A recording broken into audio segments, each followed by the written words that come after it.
Jim, welcome to Breakthrough Brands. How are you? Good. Thanks for having me here. Well, for anyone that doesn't know you, they should.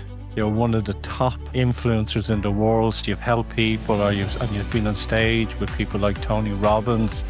Jim Rohn was a friend of yours as well, and there's other amazing people that we could list off that you've helped and support over your 40 plus years in business. So I don't normally say it, but it's an honor to have you on the podcast today. Thank you. Tell me. To bring back memories, those two names, Jim Rohn, we were friends for probably 45, 50 years, something like that. And we were in business together for about 8 of those years. Wow. And that's where we hired Tony Robbins, and he worked for us for about 5 years before he went on his own. So yeah, a lot of memories back there. And Les Brown as well. Les is a great friend. Yes, my wife was listening to some of his motivational videos on YouTube.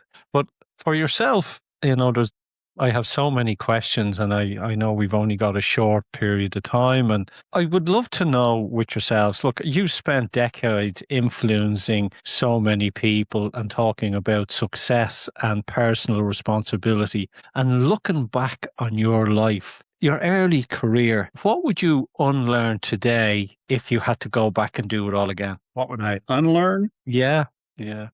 Interesting question. I would unlearn the fear I had of getting in front of people. And that may sound strange that I've presented over 5,000 events in 31 countries, but that wasn't something that I aspired to do back then.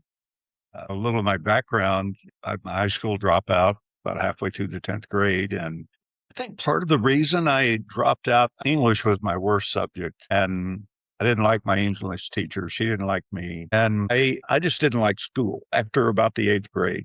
So I didn't care if I got an F or a D or whatever. I didn't care what my grades were. But, I learned a little bit there. In the 9th grade, I learned in shop class. We built a home. So I learned all of the trades, which is kind of nice. If I have a little electrical outlet that's not working, I know how to fix it, which is easier than calling an electrician or trying to find one that'll come out. So.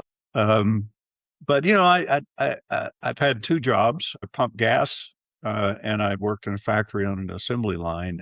And then I got introduced to a direct sales company, and I was a distributor in that company. And Jim Rohn was the trainer, so that's where I met Jim. Nobody knew who he was at the time except people within that company. And then later, that company closed down. About 3 years into it.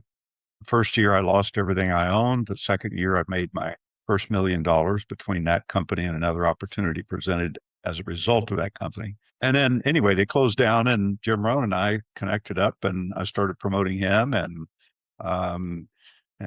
at the end of the first year, we're doing so much business that he couldn't keep up with all of it. Wow. Anyway, long story short, kind of forced me into speaking, and I started doing a little bit at a time, presentations and, in offices and things like that. And then that phased into bigger and bigger things. Here I am 45 years later. I'm doing it. I remember when we were speaking a couple of weeks ago before we decided to do the podcast, and you had to go and, as I say, walk a very long way, and you knocked on a door and they gave you an opportunity, and then that opportunity turned into selling so many products and as you said, the following year was making $1 million.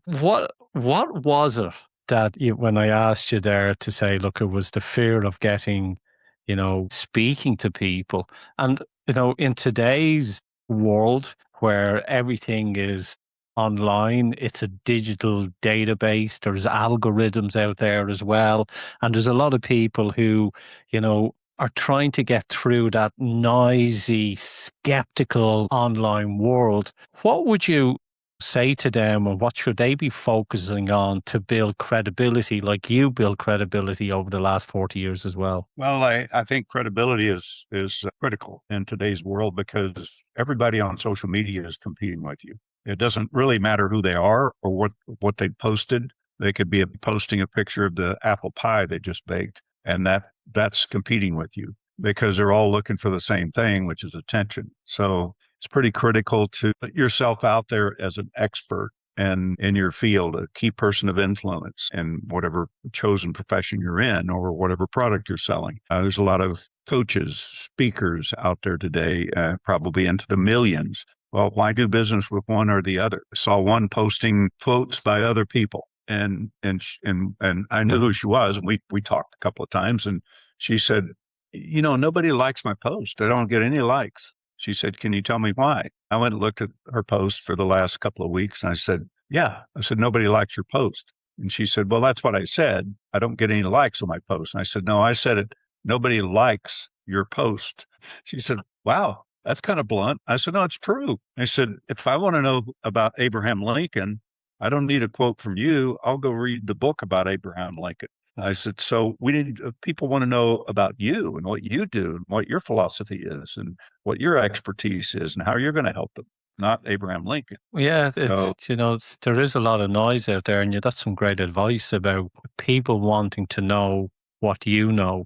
And one thing that you mentioned there, and it's a question that I was thinking about to ask you, was you meet lots of coaches and mentors in today, and a lot of them mhm. are really good at what they do. And what's the one thing that separates those who, stay stuck in a modern world from those that become very successful? Well, there could be several things. Of course, confidence is so important. When you first started speaking, I didn't have the confidence, and I was nervous, and I would be worried about it for 2 days before, and I'd have a half inch of notes on a podium someplace, and I had to have that as my security. But I'll never forget the day that I just kind of I think I always thought maybe somebody's going to ask me a question I can't answer, and that's what made me nervous. And one day I just kind of thought, I just know what I know, what I know.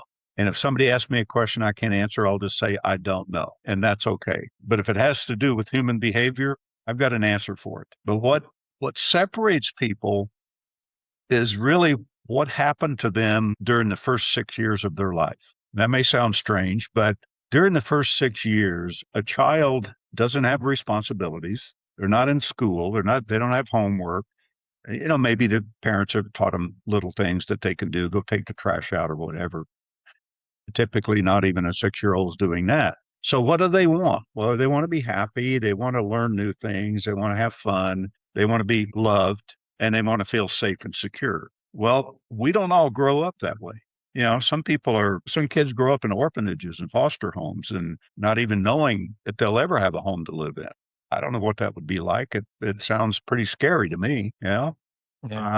Some kids are abused verbally, physically, emotionally, sexually. Some grow up in households, maybe with an alcoholic parent or one parent that abuses the other, or they argue all the time, and the child's name comes up in an argument, then they blame themselves for the argument, and that threatens their security and their love. And what do they do with that stuff? And the answer is that I came up with about 35 years ago is that they learn to suppress it. And when you suppress something, it doesn't go away. It's stuck with you unless you know how to get rid of it. And it's basically energy that we've held and that we suppressed and we hold inside. Cognitive dissonance, would that be it? Mm-hmm. And I'm trying to think back on my own childhood when I was from 0 to 7. And, I think there's parts of it that blocked out and stuff that made you feel very insecure. And maybe being the youngest of 7 children, there wasn't a lot going on. But I can relate to what you're saying is that, those are you suggesting that if someone can figure out what those early years taught them or held them back on, can that free them for future events? Yes. And so when you look at people today in business, you do some succeed and some don't. Well, there's that 80-20 rule that we've all heard. I forget the principle, but 80% of the people don't follow through with what they say they're going to do. Well, during that first 6 years, what happens is we all develop a core belief that we have about ourselves and about life that we don't know we have. Because how could we? It was developed during the first 6 years of life. We don't know we're developing a belief. We don't know we're suppressing a feeling. Good example, let's say that somebody doesn't get the love and attention they feel like they deserve as a child during that first 6 years. How would that show up as an adult? Could be a lot of different ways. It might show up in their business or their workplace, lack of confidence, lack of speaking up. Nobody wants to hear me. Nobody loves me anyway. I mean, deep inside, they're feeling that. They don't consciously think that.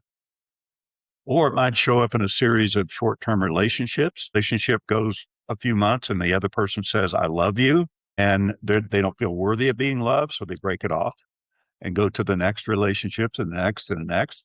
And there's a lot of that going on today.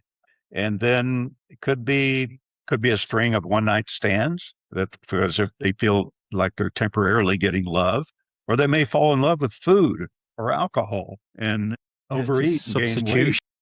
Worst case scenario, they end up as a victim in an abusive relationship. And so every decision that we make gets filtered through our core belief before we take action. So, and we will all fight to the death to prove to ourselves and the outside world that what we believe is true, even to our detriment. We're trying, if we don't believe anybody loves us, we're going to fight to prove that.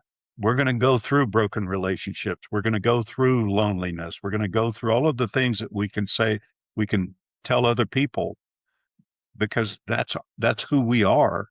And, we're looking for attention. We're looking for that love or somebody to say, oh, you poor thing or whatever. So I came up with two things 35 years ago when I discovered this.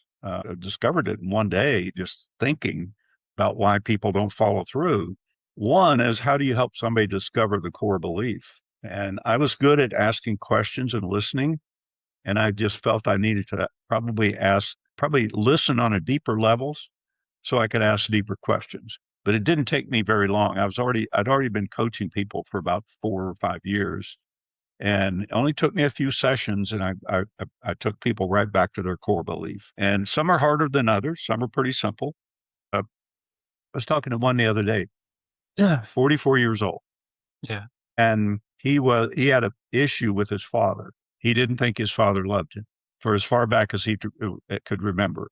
And so I started working with him, and I took him back to when he was 4 years old. And he had an older brother, a couple of years older, and the father was trying to decide who to give a stick of gum to. He had one stick of gum.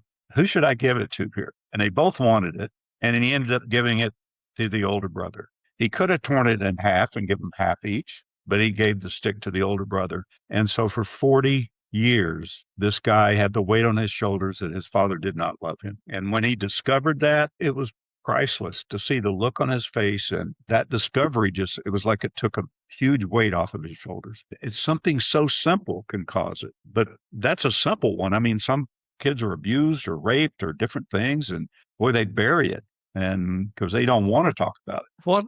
What are those core beliefs? Because, people want to be recognized. What I found from coaching and mentoring that, people want to be recognized. And sometimes it can boil down to it's love for yourself, respecting and loving yourself, and having that emotion to actually believe in what you do. And there's a lot of people out there at the moment in the coaching and mentoring world that are really good at what they do, and they know they have the target, but there's that bridge that it's not linking up. And they're like that lady, they're putting everything up on LinkedIn or they're posting and no one is drawn towards them. Is their core beliefs blocking their I don't want to use the word, but their authentic voice of how they want to share with the world? Like, are they living in their heads instead of living in their hearts and then sharing that? They're feeling like they don't really have the confidence and the courage to share what they feel inside. So they want to share what somebody else has put up as a quote or something. But I can tell you that there's a difference between feelings and emotions. Okay. We have a lot of different feelings. Every time we do something, we have a feeling. Every action we take, every experience we have, we attach a feeling to it. But and those feelings culminate into emotions. And the emotions are hopelessness, and that's almost like a stuck, non-feeling emotion. You just like somebody living on the street, they can't see their way out. And a lot of times, the only way to get out is to be acted upon by an outside force of some kind. Somebody does something for you or to you that causes you to move, but otherwise you're stuck. So hopelessness and then sadness is a higher level frequency if you look at it that way. It's more moving, and then you have fear. Fear is even a faster moving emotion, and then you have anger, and that's even a higher level, faster moving emotion. And then you have more of self-centered, I'd say anxiety Okay. is a good one. Because a lot of people, high achievers, operate in anxiety. And of course, the higher level emotions are courage, acceptance, and peace. Well, all the negative ones culminate into two needs that we have as humans. And the two needs are the need for approval and the need to be in control. So if you look at somebody in an abusive relationship is a good example. One of them desperately is seeking approval. The other one is desperately seeking control because they were out of control in their life. They want to be in control. And the other one didn't get the approval, love, and attention. They want that. They're willing to get beat up. They don't consciously think that.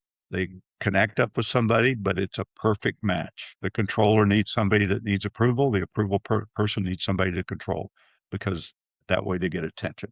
It's negative attention, but it's still attention. And when you really look at the one that's controller, what they really need on a deep level is attention. So they're both is a need for approval or need for attention, but they just act it out differently. Yeah. How do they, if a person has suddenly had a self-discovery that they need attention and control, and that's the blockage that's affecting them, how do they break past that? It's always the blockage. Said in front of a group one time, I said, all things that aren't working in your life personally come from those two needs. And I said, name me one that doesn't. And this woman, she said, I have a messy office. I said, okay. I said, why do you have a messy office? And she said, because I'm really, really busy. I said, so no time to clean it up or straighten it up or no, I'm just really, really busy. I said, well, are you busy getting things done? Or are you busy looking busy so that everybody else thinks you're busy and getting things done? She stopped for a minute. Yeah, maybe so. Yeah. And I said, is that the need for approval or control? And she said, yeah, and you got me. She said, it's approval. Yeah, So yeah. she said, I never even thought of that, which is so true. People don't think of it because you're in it. You look at a relationship. Yeah, you always have some things that are, one person's a little bit more controlling than the other, and sometimes they just balance out, they balance each other. And then you get two people that need control together. They're not going to stay together. You need two people that are both needing approval. Yeah, they love getting together and complaining. They're not going to stay together that long because that doesn't feed their real need. It just says somebody else has it, including me. Yeah, So I'm you ask how blessed. to get rid of it. We're all self-aware of our problems. We're just not aware of what caused them. It's just like you go to a doctor these days and you get a diagnosis, or maybe you're aware of your problem. You have a headache. You can't get rid of it. And so you go to a doctor and a doctor goes, oh, you got a headache. Well, here's some Tylenol. And that's it. Well, what caused the headache? What caused the problem? So you take your self-awareness to the next level, which is called self-observation. You observe yourself needing approval. And as soon as you observe yourself needing approval, you can make a choice not to do that. If you're just aware, you're just caught up in the whole process. And everybody looks outside themselves for answers. And certainly there's some answers that are outside yourself. If you want to learn a new skill, you may have to go outside yourself to learn it. But most everything that stops us is what we've been conditioned to believe about ourselves over the years. And it's not just the first 6 years of life. Those 6 years continue and they end up in something else in disguise. Like, is it compounding all the time for somebody? And you don't even know. You wake up depressed one morning. You have no idea why you're depressed. But it all stems back. It just changes shape and what it looks like when it shows up. And so self-observation is this. If someone has realized, it's they want them to be in control, or they're looking for attention, and they've taken a step back and they've looked, observed themselves, and they've identified that. How do they break the habit? Because it's a habit that's been with them for decades. It's not even a habit. It's, as you said, it's a core belief. Like, Well, you asked me earlier when we first started, what would I go back and unlearn? yeah, Well, we learn to be who we are, and we have to unlearn to be who we are, to be who we really are.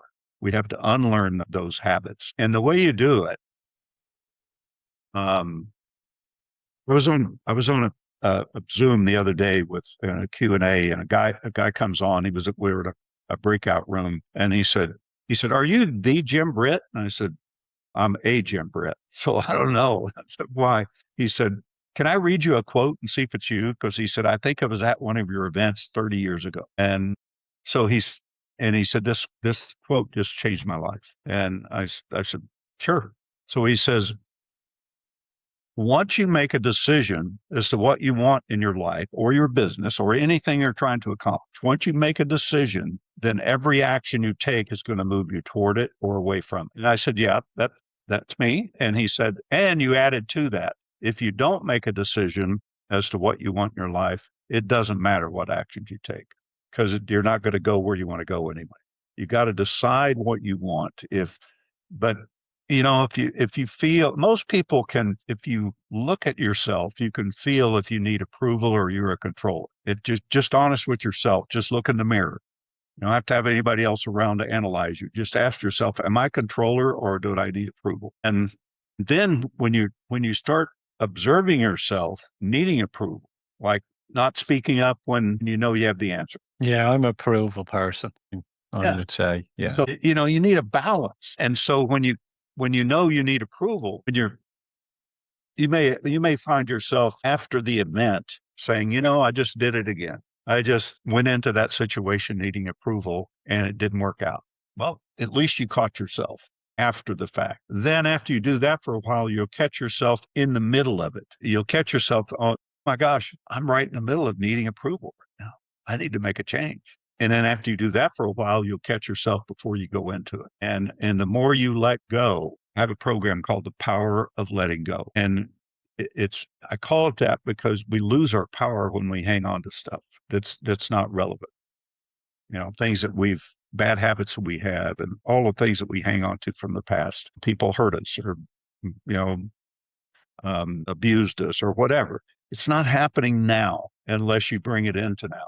And if it's yeah. happening now, you need to look at, am I in this situation, in this relationship, in this business because I need approval or control? Those two things, I'm telling you, if you just look at those and watch yourself, your life will start changing. Yeah, I looked at it and I made a conscious decision to say no. Yeah. Yeah. And it was last year I made that decision. I'm going to just say no. And Mhm. then reflecting on the year and in 2026, I I made two things.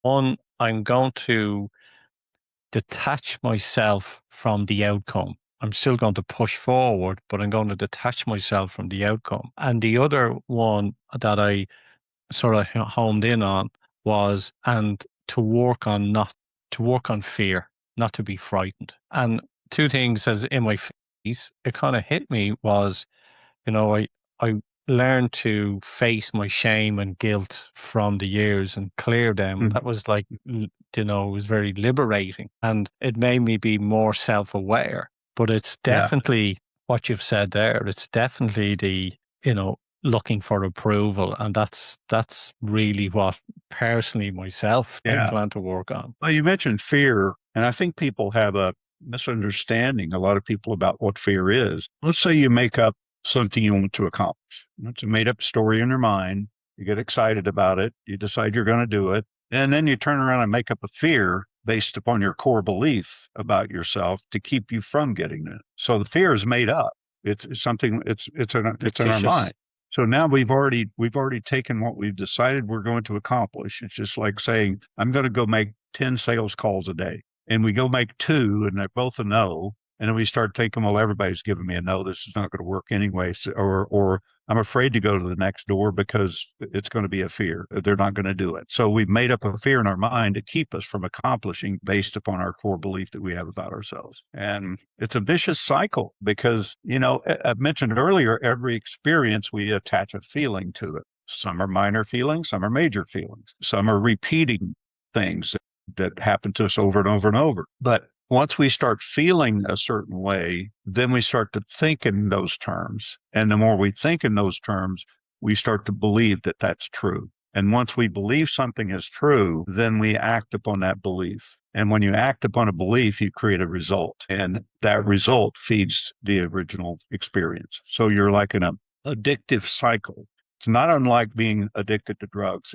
You stay in the cycle and you don't know your way out. But the way out is to understand you're in the cycle and to observe yourself and start to unlearn the things that you've learned to get into that cycle. What would you say to someone, that has the experience, has the results, and has the credibility, but they feel not seen yet, like that lady, that, the core beliefs? Is it a case for them just, I used to call this show years ago, crossing the Rubicon. And I call it because, as you know, Julius Caesar crossed the Rubicon and changed history. Is it Mm-hmm. for them just to kind of look at that and go, right, I am now just doing it? Is it as easy as that, or is there tentacles attached to Yes, them pull it back? can be. It can be. You've got to, people waste a lot of time, in my opinion, setting goals and doing vision boards and all that kind of stuff. To me, that's a way to procrastinate taking action.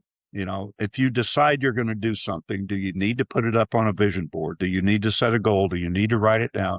If you're going to write a book, do you need to write it down and say, I'm going to write a book? No, decide to, you can remember it. And so people do all kinds of things to distract themselves to keep them from taking action. But once you decide firmly, I remember my first book, I've written 15. I didn't think I could write a book. I spent 10 years saying I'm going to write a book. Every year, every January, I set a goal to write a book for 10 years. I created the cover for it. I put it up on a vision board and I looked at it every day and still didn't write the book because I came up with all kinds of reasons why I couldn't. I don't know how to write. I don't know how to type. I don't have a computer. I don't, on and on and on.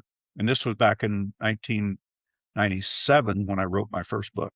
And I decided that I'm writing it no matter what. And by the time I was at a hotel, by the time I got to my room, I started thinking, trying to talk myself out of it. And I'm going, I don't know how to write. I'm going to write my own story, but there's more characters in my story than just me. I can't just write a how to, here's 6 ways to do this. I'm telling a story. I don't know how to do that. And I didn't know how to type and I didn't have a computer and I didn't have email. It was back when it's all first starting. There's kids having And horrors attack thinking of this here so now. I was speaking at an event, a week-long event, and this woman heard me speak one of my times, and I told a story about one of my kids. And she had recorded it, and then she went and wrote the story in about a 20-page little booklet and gave it to me. And as I'm reading it, it literally brought tears to my eyes. It was so powerful the way she wrote it. I went, wow. And then I thought, I'm going to hire somebody to help me write the book. I'm going to talk and somebody else is going to type. And I approached her and she said yes. She lived in Hawaii and I went over there and spent 25 days with her and her husband and I talked and she typed. Wow. And then she said, okay, now we finished up pretty much all of the book. She said, now we're going to have to go back and forth through email and edit. And that's going to take a while. You got to read it. Does this story belong here or here? And I said, I don't have email. She said, well, you got to get it. I said, I don't have a computer. She said, you got to get one. You want to get this book finished or not? I said, well, I don't know how to type. She said, show me your pointer fingers. Stick them up like this. She said, look at my keyboard. And I looked at her keyboard. She said, find the A. You're going to use that one a lot. And so I look over and it takes me like 30 seconds to find the A. And I finally hit it. She said, okay, you can type with those 2 fingers. Maybe later on you take some lessons and see if you can do it the normal way, which you never have. I've written 15 books with these 2 fingers. Yeah, you're a bit like me. You got, Written I got 3 more underway. But But the decision was there. So when the decision's there, it creates a mindset And we all have a mindset. And and you can tell what it is in any area of your life by looking at that area of your life. You know exactly what your mindset is. But it creates a mindset, and your mindset determines how you show up to the world. And it determines how those in the world shows up to support you. People think it's a law of attraction. No, it's a law of creation. We all have the ability to create. We just don't decide. And until we decide, we don't see the opportunities to create what it is we want to create. They're all around us, Can I ask you a but you question? just don't see. Can I ask you a question? What you're saying resonates with the hell out of me, Jim. And I'm sure you get said that a lot. I sometimes look and go, I want to write. Do I write for what I think people want to hear? Or do I write for what I feel that people may want to hear? And sometimes I will write an amazing piece of content, which is not from here, but it's here. And I go, oh my God, this is probably one of the best things that I have ever written. And then when I publish it, it falls on deaf ears, even though I'm feeling it, which then makes me sometimes pull back and go, okay, everyone's liking the stuff that I think they want to hear, but it's not actually what I want to say. Well, I think, in marketing, you're always looking at the customer. What does that customer want? And it's not your product. It's not the name of your product. It's not the ingredients. Well, it could be in some cases, but what it is the end result that they're going to get from using that product. And when you write a book, yeah, some of the stuff is not going to resonate with everybody that reads it. But if you're looking at a certain market, it's like I just published 2 books last year, one called Directing the Movies of Your Subconscious Mind, which is really directing your own brain, your own subconscious of all of the built up stuff that we've experienced over the years. How do you direct that? And I talk about self-observation and various things. So, but I wrote that in such a way because I know people and I know human behavior and I know why people do what they do. I may not know the specific of why they're doing it, but I know why people do what they do. It's an internal dip and shift, isn't it? Yeah. I don't know how the brain works. I don't know how we see with our eyes. I don't know how we hear with our ears. I don't know how I can take a series of letters and put them into a word and you can understand it coming out of my mouth and we could communicate. I don't understand any of that stuff, but I understand why people do what they do and why they don't do what they should do. So it's all upbringing. Is anybody right or wrong? No, everybody's right. They may do wrong things and maybe they abuse somebody else. That's not right. But in their mind, that's right. The murderer, the rapist, they're all right in their own mind. Otherwise, they wouldn't do it. Yeah. But they do it for different reasons. And typically it's a control thing or whatever. Is it trust? People having trust in the outcome, in themselves? Well, I think you mentioned having faith or trust. When you decide you're going to do something, you trust the process and you said something about not trying to control the outcome. And see, that's a need for control. So if you're trying to I said control an outcome, I've detached, like I've detached myself from the outcome. Exactly. That's what you said. So, and we should, but we also, if we look at what we can control in that, the actions we can take, we should take those actions without being attached to the outcome because it may come in a totally different way. You may think that I need to go meet a billionaire in order for this project I'm working on to work. Well, that may not be true. You might meet somebody on the street that refers you to somebody. So know the outcome or how Do you think it's energy? Is it a energy in the ether that drives a person to, okay, I'm going to do this? It's like ourselves at the moment. We're sending out 100 DMs a day to bring people into the business. We're doing it from, not from like here, but we're doing it from, we can help people. We can really help them. But I also believe it's the energy that you put behind it that actually assists it to make it successful as well. Am I wrong or right? You're right, because the energy we put behind something is based on the decision we've made. If we have a fragmented decision, we're going to have a fragmented result. So if you decide you're going to do something, make sure that you're committed to do it. Not 110%, not 99, committed. Because there's only one level of commitment. You either are or you're not. It's like we live in a we live in a black and white world. We don't live in a gray world. If you decide you want to lose 50 pounds, once you decide that, every action you take is going to move you toward it or away from it. Yeah, That's simple. I think that's it. I You know, think it's people say, well, I don't have time to exercise. Oh, is that going to move you toward it or away from it? yeah, And it's a case. I like to eat fast food because I don't have time. Is that leading you toward it or away from it? You look at all of those things. Well, I like diet sodas. Well, those things make you fat. So they're designed to do that. So you want to drink them, fine. But is that moving you toward it or away from it? You look at everything you're doing. Is this action I'm taking move me toward earning more money or away from earning more money?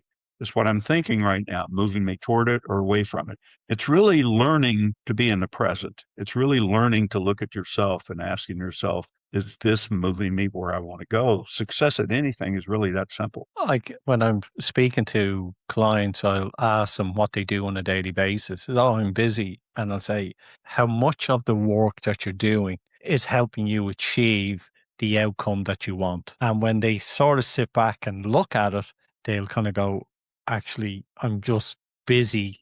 I'm doing stuff to be busy without actually Mm-hmm. doing something to drive the business Yeah. forward. How many hours does somebody use scrolling through Facebook every day? Yeah, Is it 5 minutes a day, 10 minutes a day, 2 hours a day? it's the And what could buckets. you have done with that 2 hours a day?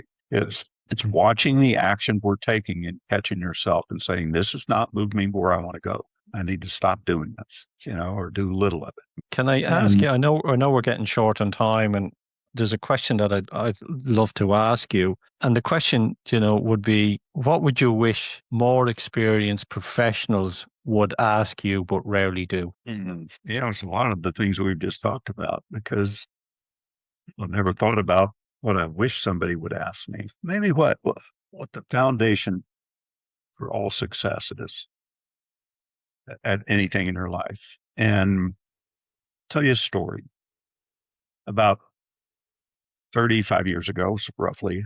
Um, a friend of mine and we used to read the same books and or some of the same books, and we would just get on the phone and discuss them. He lived in another state, and sometimes we'd talk for an hour on the book. And one day he called me and he said, "Would you read this page 87 in this book?" And he said, "I'll hang on while you read it." So I read it real quick, and he said, "Let's discuss it." And we spent an hour and a half discussing that one page. And at the end of it, he said, "Hey Jim," he said, "what do you think the word resourceful means?" And I said, "I don't know, man. Never really thought about it. Maybe using your imagination or being more productive." I said, "Why?" He said, "Oh, it's just an interesting word." And I said, "Yeah, I guess so." And we hung up.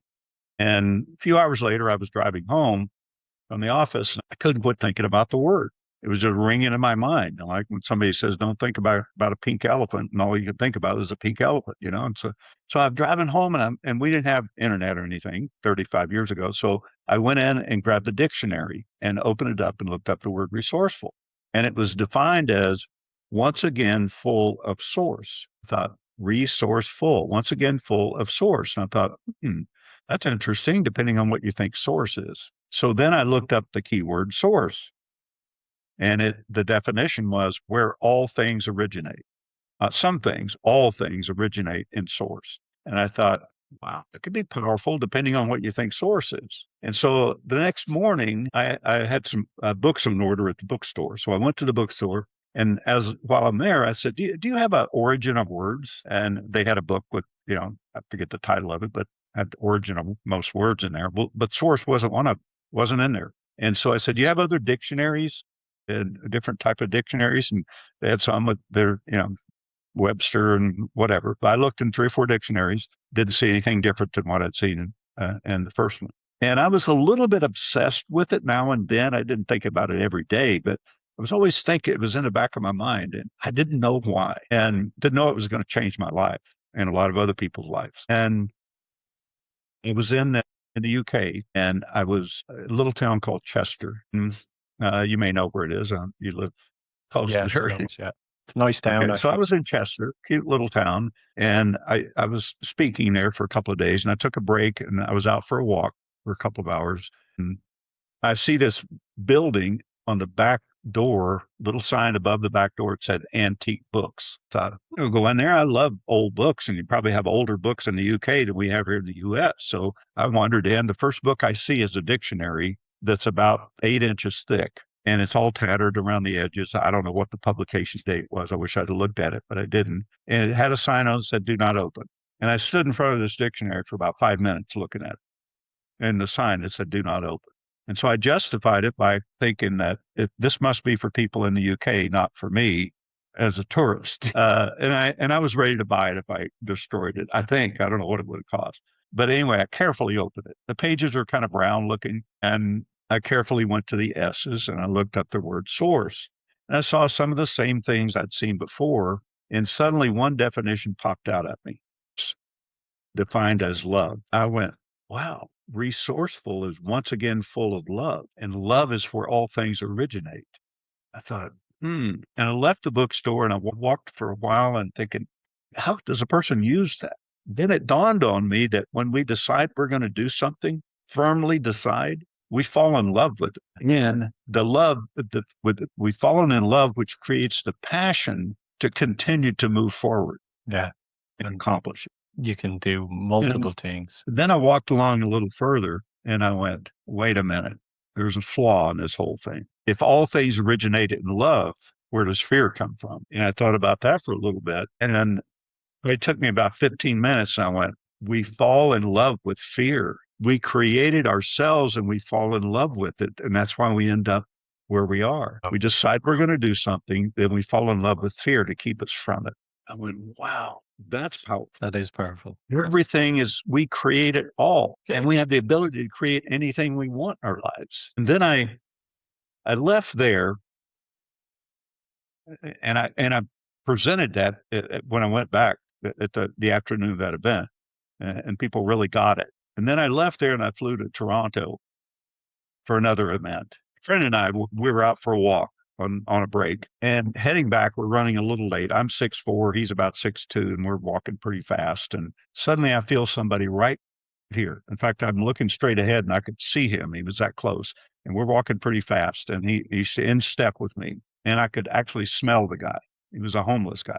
And I was about to turn around and say, hey, buddy, back off a little bit. You're going to trip me up here or something, because I really felt that. And just as I started to turn around, he started talking in two voices. And the first voice said, and God created man. The other voice goes, yeah, I know that. He said, but then God created woman. He said, yeah, I know that too. He said, but then God created fruit. He said, fruit? What does fruit have to do with anything? And the other voice goes, inside the fruit, there's a seed. And he said, if you plant it, it will grow. And if you don't, it won't. And he turned and went the other direction. I started thinking about that, and I tied it into what I learned in the UK. And I thought, if you take a seed and plant it, will it grow? It will if you love it and nourish it and take care of it and keep the weeds plucked out and all of that stuff. Yes, it will grow. You water it, nourish it. And he thought, it's the same with what we decide to do in our mind. We're planting a seed, and if we'll nourish it by plucking out the negativity of doubt and uncertainty and whatever it is that's keeping us from it, it will grow. And if you don't, it won't. If you plant it in fear, it's not going to grow. It's like It's like Jesus Christ says, you throw the seeds and some fall on the good earth and some fall on the, yeah. It's like the story of the guy walking down the street and he sees a guy over with a garden, and he walks over and he said, wow. He said, you and God have a beautiful garden here. And the guy goes, yeah. He said, you should have seen it when God had it by himself. You got to nourish it, man. I mean, and the way to nourish it in our minds, the things that we want, is to pluck out the negativity and make sure that we stay on task. That's it. Is this action taking me where I want to go? And pluck out the ones that aren't. We've come to the end of the show, and it's after flying in. If someone wants to read your books, which is the book would you recommend them to start with for that personal and business growth? Well, I always recommend Rings of Truth. That's my story. But the other one I would recommend is Directing the Movies of Your Subconscious Mind. Okay. And that one's, my story is about almost 400 pages. The other one is about 250, and it's pretty power packed with Perfect. Simple things. I don't complicate anything. I just look at it simply and tell it like it is. If you like to be told, Concise. yeah, Jim, if someone wants to reach out to you or jump on one of your programs or get involved in, I know that you're working on getting people to help maybe publish a book with you or whatever. Where can they locate and find you? yeah, there's several ways. You can go to jimbritt.com. That's my website. You can go to poweroflettinggo.com, and you'll see on there you can get the first two sessions of the Power of Letting Go, which is about a 16-hour audio course. Get the first two sessions for free, poweroflettinggo.com. Also, I have a book series that's in its 20th, and it's got 20 co-authors in each. It's endorsed by Tony Robbins. Brian Tracy's written the foreword. It's a it's a book designed, I'd say, for coaches, speakers, entrepreneurs that want to extend their market reach and their revenue. It's a credibility piece. It's a branding tool. It also includes a monthly mastermind, which is pretty incredible. So if anybody wants to know anything about that and maybe be considered as one of our co-authors, we have about 400 now in our community. We have pretty talented people. Just you can email me direct at jimbritt@jimbritt.com. Jim, it's been a Yeah. pleasure having you on the show. Thank you. Yeah, my pleasure. Thanks so.